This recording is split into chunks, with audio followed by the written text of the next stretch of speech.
Already one of Canada's top golf getaways, Cape Breton Island is about to get a whole lot better. 2 years ago, golfers flocked to the town of Inverness, Nova Scotia, snatching up tee times at the brand new Cabot Links, located on the west side of the island. The Rod Whitman design garnered tons of accolades with its vintage version of the game, reminiscent of courses often found only in Ireland and Scotland. It's a superb spot that boasts equal parts challenge and fun. But Cabot is about to have some company. A fresh 18-hole track named Cabot Cliffs is set to open in July of 2015 and may just put the destination over the top. Those who've seen glimpses of the Cliffs course believe it may be even better than its Links brother, thanks to its superior landscape. Well, I think the site's just so much more spectacular. As much as, somebody said it's a bit like choosing your favorite children, which I can identify a little bit with now, but this site is so much more dramatic, obviously, with the cliff holes up here at the north end and playing across ravines, and then you get into the sand dunes at the south end. And so I think, it's just a little bit more dramatic with lots of the same things like the island in the background and, lots of similarities, but just with more drama. Construction on Cabot Cliffs got underway as soon as the ribbon was cut on the Links course, and the progress is right on schedule. Several holes on the northern end of the property have been seeded, including the fabulous final stretch of holes 15 through 18. The front 9 in the southern section that darts through the sand dunes is still being shaped. With awesome elevation and a panoramic ocean vista, Cabot Cliffs has all the ingredients of a world-class golf course, and it's being built by a pair of designers familiar with the right recipe, Bill Coore and Ben Crenshaw. Coore and Crenshaw's recent redo of Pinehurst No. 2, host site of the U.S. Open and U.S. Women's Open, drew plenty of praise from the golf world, as did their exceptional design in Florida, Streamsong's Red Course. Their excitement over the Cliffs could result in something truly sensational. To see their excitement for this property and for what it's becoming, I think is always pretty fun, and they really are the best in the world at their craft, and so it's a joy to get them out here. Together, the two courses should enhance one another and tease enough travelers to make the journey to Atlantic Canada. Combined with the stellar selection of sister courses across the island, it's easy to see the five-star golf destination Cabot and Cape Breton are quickly becoming.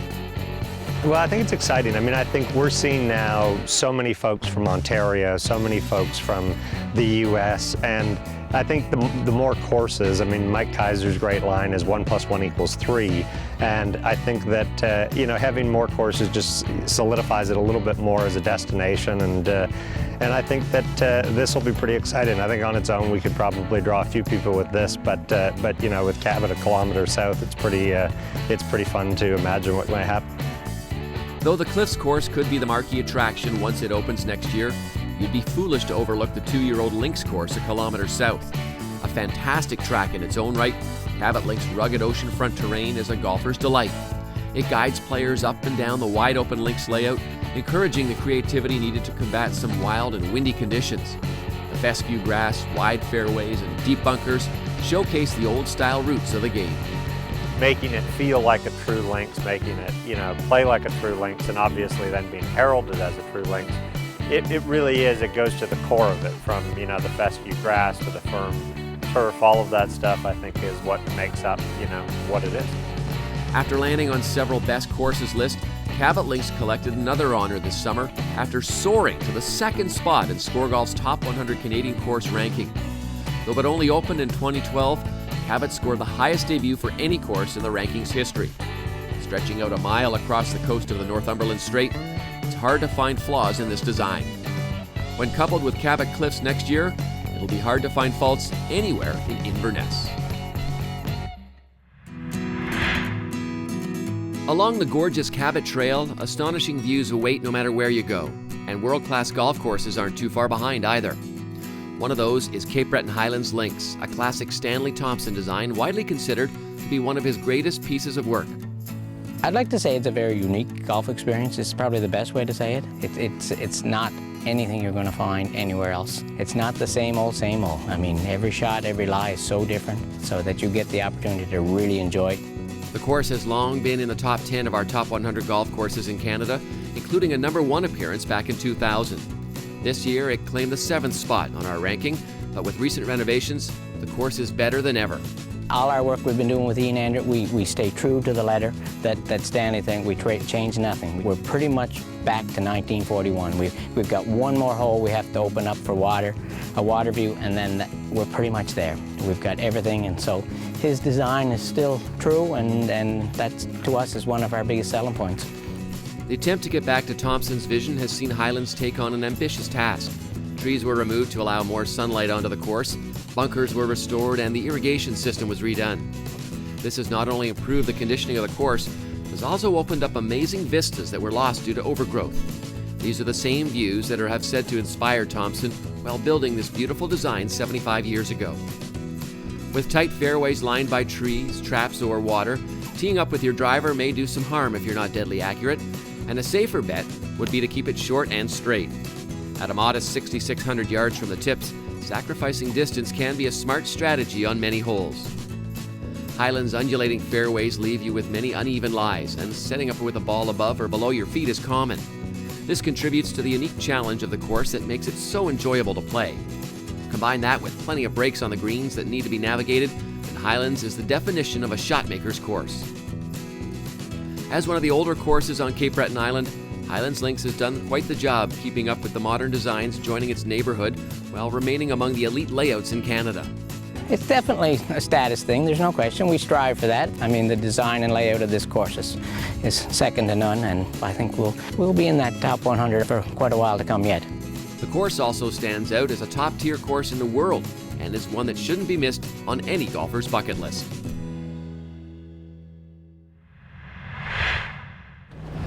The fun in Ingonish doesn't end when you come off the golf course. Look at this lobster right off the boat. You can't get it fresher than here in South Bay, and you can even use your golf club for a cracker if you want. Cape Breton is known for its world-class lobster, and catching them can be just as much fun as eating them. It all starts by baiting the traps with some succulent fish for the bottom feeders, and after waiting a day, the fishermen reel them in to claim their prize. Only those lobsters that meet the strict guidelines will land on your plate. They have to meet a certain size, and if they do, they'd better hope they're pregnant or they'll be facing a buttery future. And for the unlucky ones, after their claws are wrapped with elastics, they await that fate on our plates. And of course, with all this hard work, you've got to have some time for fun too. I'm standing on top of a lobster boat, and right up there is the 18th hole at Highlands Links. Here we go, folks, the toughest shot you'll ever play.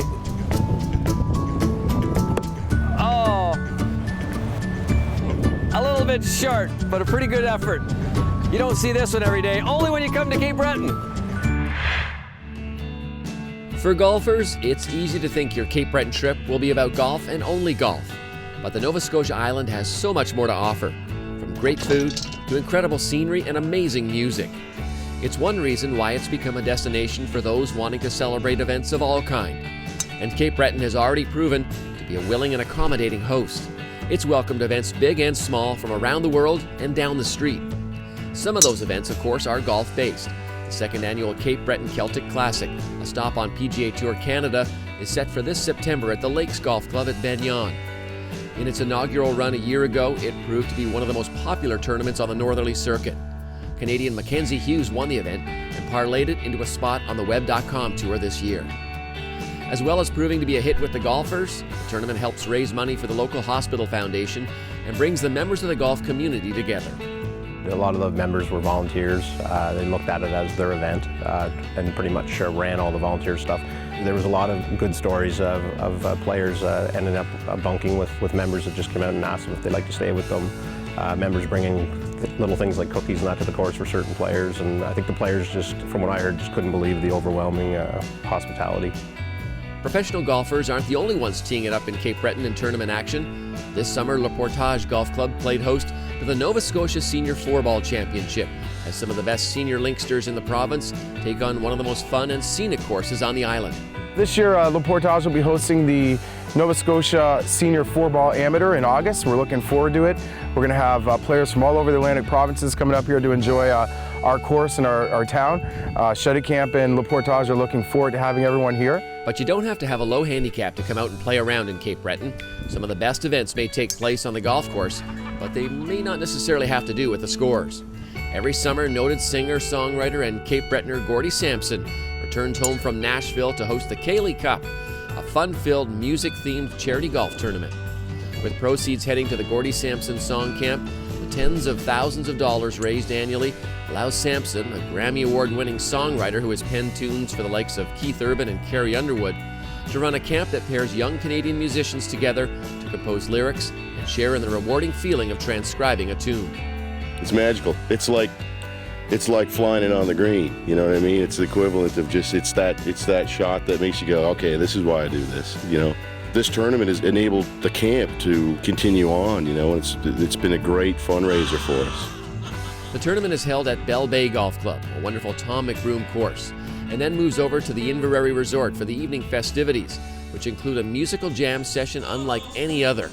Some of the biggest names in East Coast music take to the stage and join in some of the best toe-tapping, fiddle-playing, guitar-strumming music anywhere. It's a truly one-of-a-kind Cape Breton experience. We've got some beautiful landscape here and scenery, and also we've got a rich music heritage here.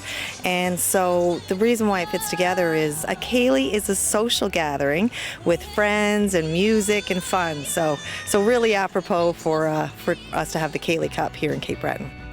Of course, you don't have to go to a big event such as the Ceilidh Cup to experience East Coast music or even the culture of this unique place.